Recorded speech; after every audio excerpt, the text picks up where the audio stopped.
Welcome back, everyone. Today we're gonna be making a treat bag. The finished bag measures in 5 by 5 with the 4.5 inch depth, making it the perfect size for a training pouch. This bag also includes a pocket up front, a removable lining so you can clean it really easy, a magnetic closure, and a few different ways to wear it.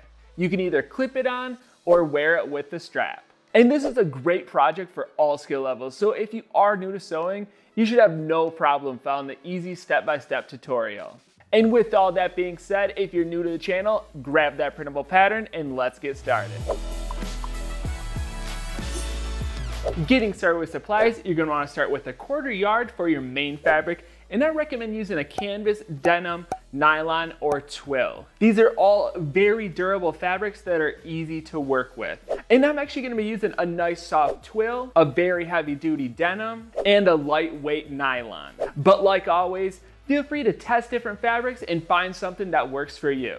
You'll need a 1/4 yard for your secondary fabric, and this is going to be for the lining on the inside of the bag. I highly recommend using a nylon or some material that does not absorb water. I'm going to be using the same nylon I use for the main fabric. You can actually double up on both these and make the entire bag out of nylon if you want. But I found this nylon is a great fabric for the inside and overall does not hold on to a lot of treat residue. You'll need one 5-inch zipper, and I'm gonna be cutting mine off a zipper roll. I've been doing this technique for the last few videos. It's a great way to go. You can cut your zippers precisely, saving you a ton of money and also a ton of waste.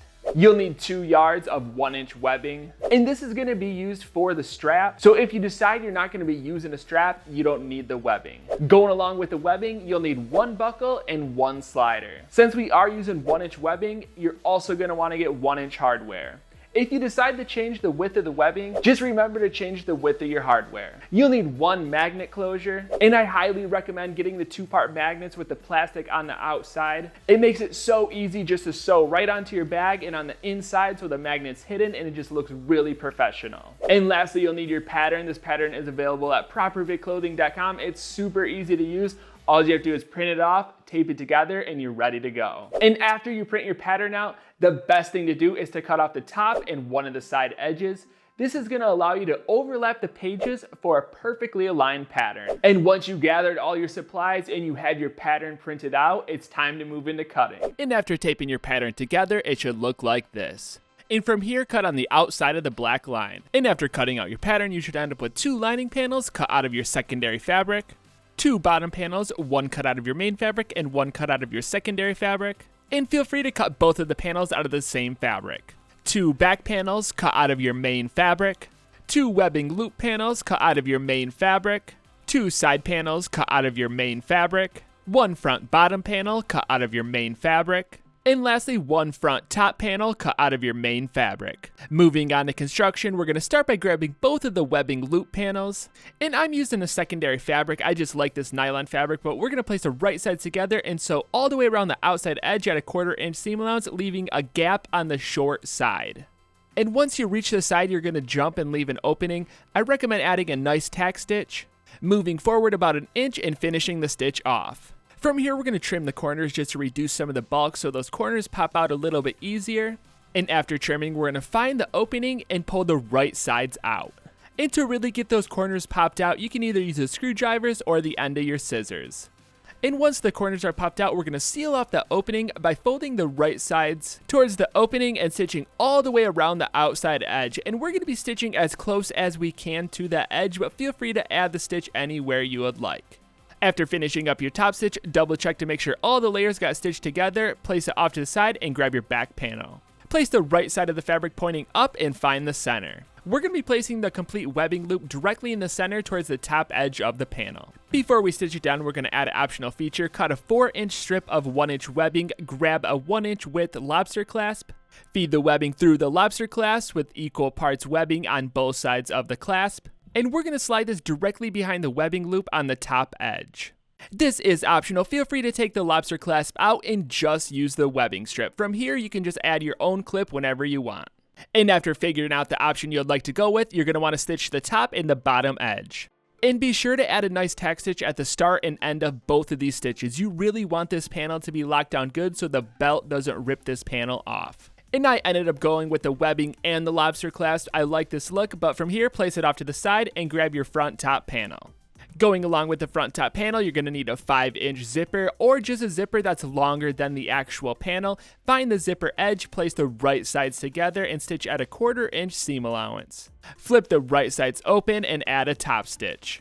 After adding the top stitch, place this panel off to the side and grab your front bottom panel. Again, we're going to find that zipper edge, place it on the opposite side of our zipper, lining it up with our top panel and stitch at a 1/4 inch seam allowance. Flip the right sides open, fold the seam allowance towards the bottom and add a top stitch. And the biggest thing here, you want to make sure both of these panels line up. If the panels are lined up and looking good, you can place this panel off to the side and grab both of your side panels.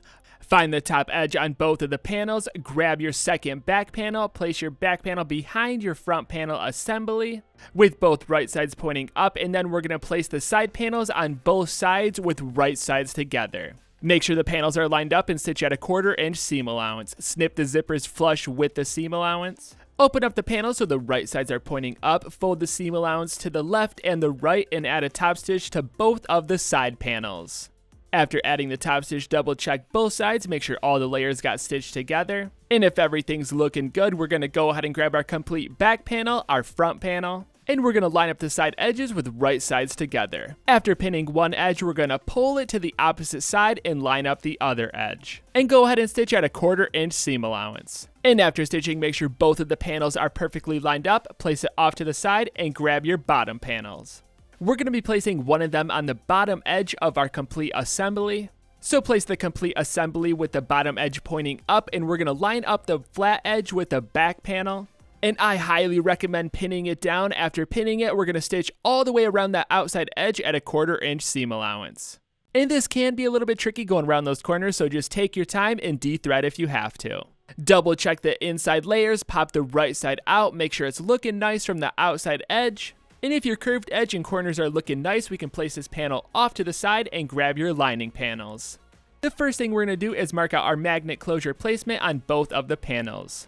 Split your magnet in two, and we're going to place 1/2 on the back side of our lining panel lined up with our placement guide. Do the same thing for the opposite panel, and we're going to stitch on the outside edge as close as we can to that magnet. And I'm using the magnets with the plastic outside edge, so you have something to stitch to. If you're just using a straight up magnet, you're going to have to make a separate little pouch. After completing the stitch, the first thing you want to do is snap them together to make sure both of the panels line up perfectly. If they do, we're going to stitch both of the side edges at a 1/4 inch seam allowance. Do one last check after stitching to make sure the panels line up perfectly when the magnets are together. If so, we're going to move on and grab our last bottom panel. We'll be placing this on the bottom opening of our lining, so the opposite side of the magnets. Center the bottom panel using the side seams of the lining panel, and stitch all the way around that outside edge at a 1/4 inch seam allowance. And again, definitely take your time, make sure you get those corners looking nice. And with our lining complete, we're going to grab the lining and the outer layer, place the lining on the inside of the outer layer with the wrong sides together. Line the magnets up with the center of the outer layer. And with both layers lined up, we're going to finish off that top edge by adding double fold bias tape. Now I'm going to show you a few different techniques on how to do this. The first method is using a bias tape making kit, and this is where you make your own bias tape. It's super simple to do. You cut your bias tape strips, feed it through your folder, and press it as it's coming out your folder. And by picking this method, you get to choose the size and also the color of fabric to match your project. The second method is using a double fold bias tape binder. You install this to your machine, and it gives you the ability to sew directly onto your garment. It's a very fast and effective technique. The third technique is using pre-made bias tape. This technique, you're very limited to colors, but it's easy to do. You just fold it over your edge and stitch it down. This is a great way to go if you don't have a lot of tools to work with. And I'm going to be stitching mine on using the double fold bias tape attachment. By far, this is one of the best techniques if you're planning on making a lot of bags, but definitely feel free to use whatever method that works best for you. After completing the bias tape, we're going to flip the right sides back out, make sure all of the layers are looking good, our bias tape is looking good, everything is tacked down. And if you're satisfied, the last step, we're going to make the strap. Start by cutting a 2-yard strip of 1-inch webbing, and this can be trimmed down later after we make the strap. Grab your 1-inch strap slider and place it on either end of your webbing. Slide it down about 1.5 feet. Grab your buckle, and we're using a buckle that has a double opening on one side. On the same side as our strap slider, we're going to feed the webbing through the double opening from outside opening to inside opening. Pull some slack through the slider and feed the end back through the slider from the outside opening to the inside opening and add a tack stitch. On the opposite side of the buckle, we're going to feed the webbing through, fold the end over twice, and add a tack stitch. Feel free to add more than just a tack stitch, maybe add a box, an X, or whatever you think is the strongest stitch. And that's going to complete the strap. I recommend trying it on, adjusting it to your size, and then feeding it through your bag. And the final step is adding your branding. I like to add mine in areas that I can clip things to. And there you have it, your training treat bag pouch is complete. Thank you so much for watching and supporting the channel. Hopefully your bags turned out awesome. I've been wanting to make one of these for a while, and I finally got around to doing it. If there's any other features you want to see added onto this, definitely comment down below. I'm already thinking about making a few different variations of the training treat bag, but like always, I'm going to keep the videos coming at you, so I'll see you next time.